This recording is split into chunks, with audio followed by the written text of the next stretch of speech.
nafony lanitra le toeranao tsara fa naleo nanakaiky anao io ianao lay mpanoty efa tokony overy nefa mbola tonga hitady anao izy ianao aneno tiny tsy fony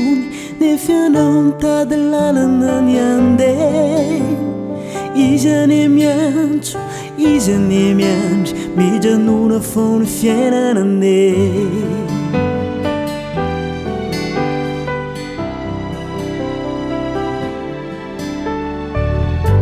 nafony lanitra le toeranao tsara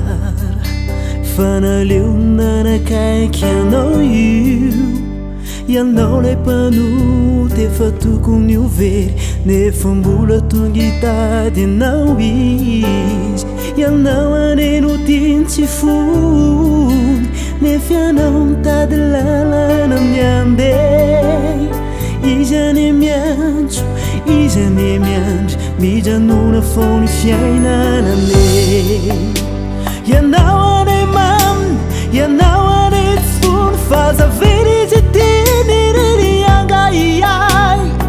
izy miangavy hoe miverena tinanao samatrazo lay famonjena ianao ane mamy ianao ane fony fazavery izy tiny ririanga iay izy miangavy hoe miverena tinanao samatrazo lay famonjena